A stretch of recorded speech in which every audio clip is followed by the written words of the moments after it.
What's going on, crypto sports fans? This is Clay Albright with EOS USA. Welcome back. So I said I wanted to talk about Wax, and boy do I. Let's get into it. Wax has recently announced that William Shatner is contracted with Wax for his digital trading card packs. Hello, Outer Edge. Welcome, everyone. You guys are in for a treat today. Obviously, we've got some icons on stage. I'm your humble host, Swan Sit. I used to be in the corporate world as the head of digital marketing at Nike, Revlon, Estee Lauder, and now I'm a content creator with a few million followers in Web3. More importantly, though, are these gentlemen on stage. First, we have Dave Broom, Hollywood TV and film producer for 25 years. You might know him from executive producing The Biggest Loser for 13 years. He also executive produced J-Lo's documentary Halftime and Netflix's first unscripted competition with Sylvester Stallone. Literally, he's created thousands of hours of programming that you guys know and love. Next, we have Dante Faranini, a digital design adventurer for over 20 years. Worked across hundreds of projects for global brands, including Marvel, Netflix, Sony, Google, Nike, Vanity Fair, Vogue, Condé Nast, Esquire. I don't know when this man sleeps, but today he's the co-founder and creative visionary of Orange Comet. Now this final guest, guys, needs no introduction. Right? Do it anyway. Do it anyway. All right, well, I got a fun one. You're gonna like this one. He's been acting since the age of 6, 7 decades of work, 10 decades of life. So here's some fun facts you guys might not know about Mr. William Shatner. First, he attended McGill, the top university in Canada. I believe he once said, "I was the single worst student at McGill. I enjoyed school, I just didn't go to class." Well, me too. He also is an accomplished equestrian. He's been inducted into the World Championship Horse Show Hall of Fame. You have competitions and trophies named after you. So another unique accomplishment that most of us didn't know about. You also did an Xmas album, a Christmas album with Henry Rollins, Iggy Pop, ZZ Top, Leonard Skinner, Brad Paisley, Jethro Tull. In fact, this man has done 11 albums, including a spoken word one with Joe Jonas. Did you guys know this? All right, you've got some fans here. And this is the crazy one, guys. Mr. Shatner has boxed Mike Tyson and George Foreman. Is this not insane? That is insane. All right, so we're in for a special treat today with these icons. That took a half an hour. We gotta go now. Well, we're gonna start actually all the way from the beginning because so many of our influences come at an early age. That inner child really shapes us. And Mr. Shatner, your father, I believe, was a menswear manufacturer. Your mother taught elocution. Way back. Going way back, right? But What has this got to do with NFTs? we're getting there. We're getting there. But you know, who we are as children shapes who we are for the rest of our lives. Like, We do. right? I thought you were influencing me. I'm influencing you next. Okay, so how about this? Go all the way back to childhood. What did you want to be when you grew up? What? When you were a kid, what did you want to be when you grew up? Wait, I'll start because mine's kind of What embarrassing. did I want to be when I grew Yeah. up? I wanted to be a policeman. Okay, how's that? And then a for you? fireman. Okay. And then an engineer. And then I wanted to be like my father. And then I became an actor. And I was an actor. And that was it. I never wanted to be anything else but an actor. Do you remember what age? 6. So you knew, and then from the age of 6 when you knew, you started acting. Exactly. I started acting when I was 6. It's incredible. What about you guys? What did you want to be? I think I wanted to be a millionaire when I grew up. That's all I wanted. I was just thinking And about. you fulfilled your dream. I think I fulfilled. What's Yeah, changed? luckily I did. I wanted to do something in the creative space. I knew I wanted to do something creatively. I was a musician. I still am a musician. I, played drums when I was 8, piano when I was 11 or 12, and then I just started to write. And I got very lucky and got into music. I was able to produce, music shows on television, and I just knew it had to be something creative. And we get people around our life to play the different instruments. Let's orchestrate this. The baton is yours. The I love baton this. is yours. The That's baton great. is yours. To whom do you hand the baton to conduct your life? Who do you do? Who do you? His wife. What are you talking about? Oh, I love my wife. I'm Italian. I love my wife. I love my wife. You know, we have to be our own conductors of our own life. We are in control of our own destiny, so we believe. But are we really? I don't think so. Conducting our lives with that unknown person who's conducting us there. Whatever. We arrive here. So who's conducting us now? You know, Swan is trying to, but it's Swan, not. Swan is trying, but Go with it. I'm just here as an ornament. we are here to talk about infinite connections. Infinite. But yeah, connections, and wanna we're getting there. I want to This say is one thing amazing. to the crowd here. This is a great example, right, in live in front of everyone here about how this project and our relationship and collection with an icon came together. Because these questions that Bill are asking is exactly how we form the creative behind the project that we're doing together. And we'll get into that, of course, but that's what makes, well, in a minute, hopefully. But that's what makes him so amazing because, again, he's just so inquisitive, and that's what Web3 is all about, if you think about it. That is the genuineness that you need in this space. We're all new to it, but you've got to find the inquisitiveness to want to come into it, and then it grows from there. I think that's very important to what you just said, Dave. We're all new. We're all strangers. None of us know anything, and I know less than anybody here. And I'm in the... I don't believe that for a second. Well, I do, and that's, I don't mean it superficially. I know nothing about the intricacies of, the technical intricacies of what we're doing. I have a feeling for the creative and what we want to do and the NFTs that we want to make. How it's made and what it's done and what the third Web3 is kind of amorphous. Well, I'll tell you something, Bill, before giving it back, I'll tell you something. Your thought process is perfect on this because all we need to care about is the creative process. The technology, everything, the foundation that we're resting upon, that's going to be seamless and transparent. We are building upon it. What can't be built is something that can be gifted, this creative ideology. And I disagree with that. Your technology, what you showed me yesterday, is advanced technology. It is as creative as any idea. Your technology, what you're Code is doing poetry. technologically on this NFT is extraordinary. And it's as extraordinary as anything that's creative. Thank you. Thank you so much. Well, it's back to your example of a symphony. All those pieces have to come together, right? The technology has to exist, but we can't sell the technology. We're selling the creativity and the love. Yes, but the technology is indigenous to the creative difference that, for example, these NFTs will have. It's because of you and the technology and some ideas that are, farted in your direction. The engine and the locomotive, that's what it is. Right, the tech should probably just be hidden behind the scenes. We need it. It empowers it. But if we were to ask somebody, what's your favorite kind of music? No one answers MP3. Just like we shouldn't say NFT. That's I love that. It's great artifacts from your life and career. That's a it's great creativity. example. Yeah. So it all has to come together on that symphony, right? So when we talk NFTs, and from its beginning, which I'm barely aware of, being simple to the complexity that you're designing now with me is extraordinary. The advance, how long has it taken? What passage of time has taken place? From when we started to create something? No, when NFTs started to the advanced position we're in now. What year did NFTs start, everybody? First NFT. Was it? It's about a year? 2008? Did somebody say 2008? Swan? I saw my first one in 2017, and I was late in that sense. And we're still all early, so that's the irony. We are early. Well, you mean what we're doing is early. That next year it'll be more advanced. Absolutely. Absolutely. I just want to ask the audience here, how many of you are creators in this space right now? I just want to see hands. Fantastic. Great. That's great. Awesome. Beautiful to see. Cool.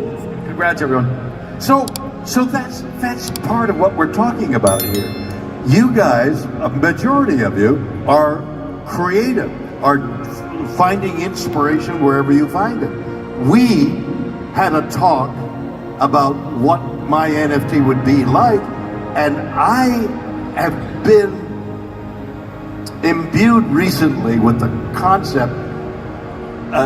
It's not new, it's just more ardently pursued by me, of the interconnection of everything. Everything in our life, on Earth, is connected. And that's what I'm dreaming of. That's my next phase, the interconnection of humanity with the rest of nature. And that's what we're trying to do with the NFT. That's right. Swan? Well, you guys have talked a lot about the work you're doing together. Let's actually talk about it, because Mr. Shatner, you went into NFTs in 2018, before a lot of us. What sparked your curiosity, and how did you meet these guys? Look, I'm speaking to the choir, preaching to the choir. Technology is moving with such rapidity that you could be left behind by taking a breath.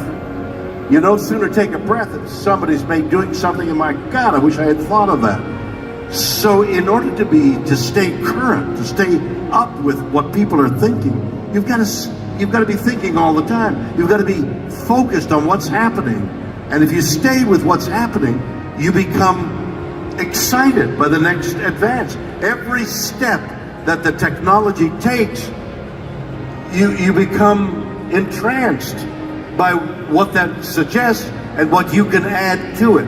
And the large group of these people are adding to the technology. And 2018 for William Shatner to be on the blockchain. That is really amazing. And a visionary in his own right. And you have to think about that. Most of us probably were not in this space in 2018. And this is somebody who is so accomplished in so many different ways. Well, it's a matter of associating with people who can excite you with their ideas. It's who do you know and who do you associate with, and what appeals to you about the people you talk to. And so I was talking to people in that area, in that arena, and became excited by the fact that NFTs, and what is that, and what is a wallet, and electronics, and you mean you don't own it, you do own it, and here we are. Well, what did you like about these guys? What? What did you like about these guys? You said it's the people you like. I was repelled. He was forced into this. The Orange Comet is filled as a surplus of creative, interesting people. I began to talk, and it's the people that you're associated with that makes what you do, it allows you to do what you do. And I found that the people you brought together, David, are so exciting. I wanted to be part of it. I appreciate it, Bill. Look, I'll tell you one second, Donnie. For us, it was, we had launched this past year the Sir Anthony Hopkins collection, which we sold out in 7 minutes back in October of 2022. And we said, well, we just did this with an 85-year-old. Let's go find ourselves some 90-year-old icon. And we said, who can we? No, it was exactly down. Yeah, exactly. So now you found where did you find a 90-year-old? A 90-something-year-old. Okay. But when you have the opportunity to work with someone like Bill, and really truly not just a legendary actor or as accomplished as what Swan had said, but somebody who wants to be in this space, has been in this space, is looking to grow and help grow Web3, which is critical because we've turned down a lot of opportunities with celebrities or intellectual property for the wrong reasons that they wanted to get into it.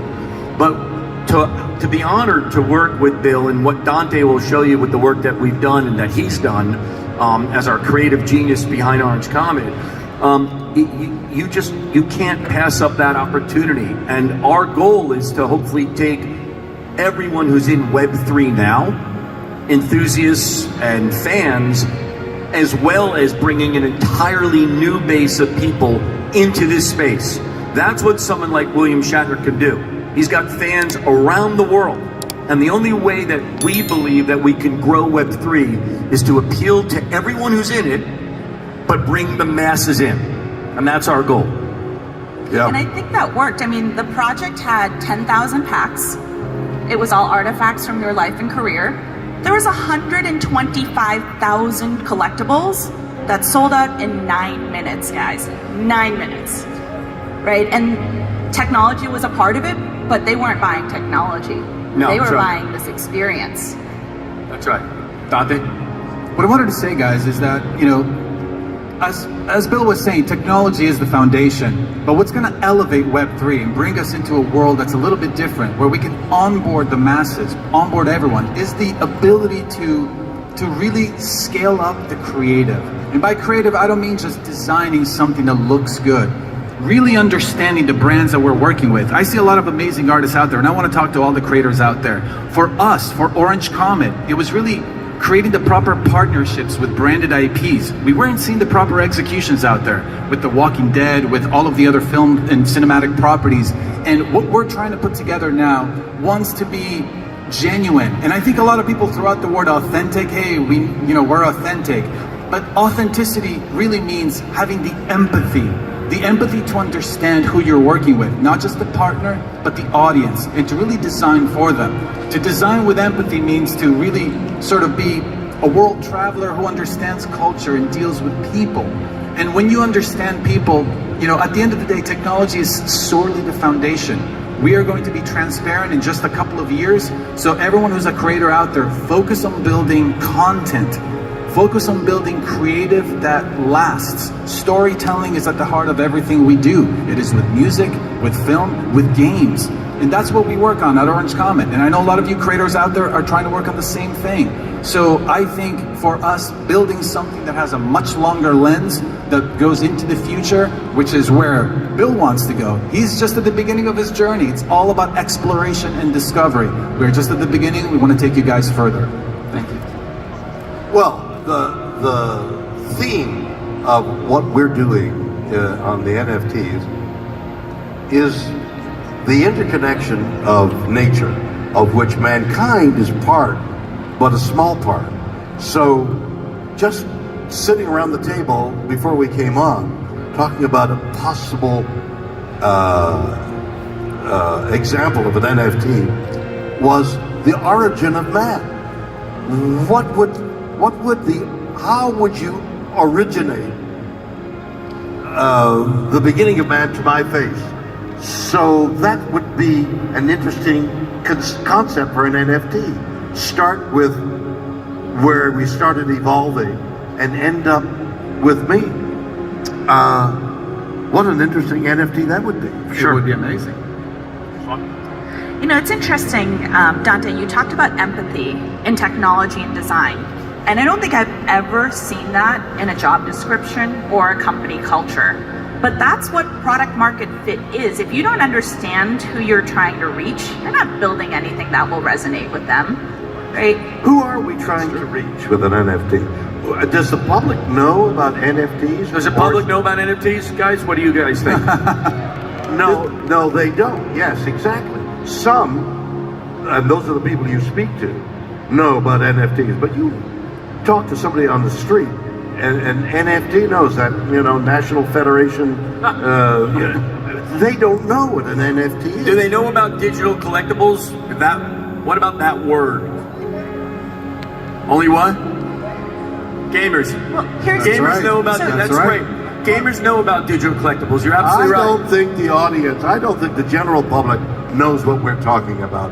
Why should I put an electronic image in so I can carry it around? What is that? What is the real reason for that? And then you explain it to them, and they say, "Oh, that's a whole different concept. We're in the third stage," right. And they begin to understand it. There's a lot of different types of content for us. It's also about getting the gaze right, getting the look right. Because when you're building a 3D model, there's a lot of 3D models out there. Getting a model to look decent is one thing. Getting a likeness of a human being that feels alive, it's a whole other thing. We're showing you a few previews here of, Bill Shatner as the explorer. He's now as an astronaut. He's now an observer. He's looking at nebulas. He's looking at galaxies. He's looking at things that he's willing to explore. And he's still an explorer. And I'm showing you a few colorways. Let me just say one thing before you go. When we do the collection, which will come out in May, by the way, so this is a very early preview, each one of these pieces is going to be a unique one of one. We're not To repeat that, Yeah. because that to me is extraordinary. Every single painting piece will be different. right. 100%. It's kind of what we did with the Anthony Hopkins collection, but this is even bigger than that, much bigger. And every one will be its unique, and there'll be animations behind it as well. So it is. It's going to be something that will be very special. And Talk about sound and movement. We are creating a teaser, by the way. What you're looking at here is quantum sort of lights again. It's a Fibonacci sequence behind them. You're looking at mathematical sort of equations that are sort of quantified in a beautiful image. And now here is Shatner Look at the expressions one. on all their faces. Now you're wrapped. Yeah. Now he is becoming one with what he's been observing. So as he began his journey as an observer, now he wants to join the world, become one with the light. What you see here is called magnetic fields. And there's a lot of magnetic power in the earth. The collection is called Infinite Connections. This is about giant sort of planetary Big Bang things down to the most microcosmal atomic small and I just want to say, we've never done this before. This is super cool for us because this is so early on in the process of Dante and the team. Unbaked. So you guys are, giving us a reaction to this. We purposely wanted to show you guys this so we can get reactions and feedback, which we love to get. So we really appreciate it because I'm looking at everyone's faces and they're either going like this or like this. So we love that. We got thumbs up. Look at that. Right. For those that care, Two these are thumbs up. particle simulations that will come together in the likeness of Shatner. So the teaser will come out. We'll probably have something in about a month. We might be a consensus. For those of you who hop between trade shows and conferences, we'll see you there. Yeah, we'll be a consensus. And we also have the quiet language of trees. Something Bill really talked about is connecting with vegetations and connecting with things that vibrate like plants, but they just vibrate at much lower frequencies than our brains and our beings. So here he is connecting with earth. We'll have tendrils and everything and reach out and hold you so you can have root systems grow into you. You'll become one with the earth. And, one with the earth. Can I just ask a question? Look what you did. That's great. You've seen, go past these, right? You've seen the more abstract ones of Bill so far and some of the lifelike. Can I just I just want to hear from an applause about which ones do you guys, resonate with the most? The ones that are lifelike like this, can I just hear an applause for a second? And then the more abstract pieces of Bill. Yes, I thank agree. you. Absolutely agree with you guys. So we will go even more abstract, Mr. Shatner. Bill likes the abstract too. Aliens. No, I love the idea of the progression of where man has reached, where man was, where man belongs in nature. All those things are part of what I understand and vibrate with and have acquired the knowledge, limited as it is. That's my impetus. And the fact that they're attempting and reaching that dream is resonates with me as it does with you. It's amazing. We're really happy to have the opportunity to sit with Shatner and just sort of imagine this. This is his visions as he dreamed them. We get to realize them. It's a really cool opportunity. I want to wrap Thank you. We got to get back to Swan, right? We are all done here. Well, Thank you guys for looking at that. I know, great work, guys. And having gone through your essays, to see that detail and nuance you guys put of the earth, of the symmetry and the symphony, I mean, it's really beautifully woven. But we can't look at those images of the explorer in space without asking you a little bit about going to space. About space? Yes, we gotta give Going the to people space, what they yeah. want. Give the people what they want. Well, Now, yes, I've spoken about it a great deal, as you can imagine. So I have an immediate answer. Ask me about space. What was it like going in space, Bill? Empty. That's the one-word answer. Well, you also said you had some sadness and empathy, right? The longer version is having been up there and having that experience, which is not uncommon, to see the curvature of the Earth, realize I could draw the circumference of the Earth, and looking at the blackness of space and realizing that's death and that pale blue dot is life. That was one realization. But then when I landed, I found myself weeping. Very emotional. And I wondered why. And it took me time to realize I felt grief. And the grief I felt was for our Earth. The grief I felt was, as I am speaking to you now, things are going extinct. I drove from Los Angeles to San Francisco and back in a day. I had something to do. When I did that in the past, you'd have to stop every 100 miles and scrape off the insects. One splat on my windshield going there and back. Insects are disappearing. The basis of life is disappearing.